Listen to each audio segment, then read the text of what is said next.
কিসের কিস্তি গো? গাড়ি কি গাড়ি? কত টাকা কিনলাম আমি গাড়ি কিনে দাও। কেন অনেক দিন থেকে তো ডিউ করে আছে?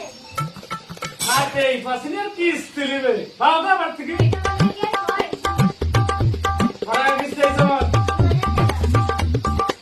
2000 টাকা আছে 500 টাকা নিয়ে যাও। না না বাসটা তো দিতে 500 বেশি আমি নিতে পারলাম না। আপনি আমার সংসারটা চালিয়ে দিয়ে যাবেন নাকি এসে? আপনার সঙ্গে আমি শুনেন বেশি ইয়ে করেন না, নাহলে কিন্তু মায়েরই সাত করবো।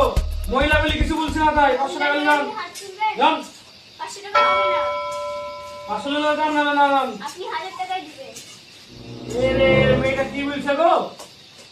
গাড়ি আসলে সে গাড়ি নিতে পারেনি, কিস্তি তুলে শিখিয়ে আইছে।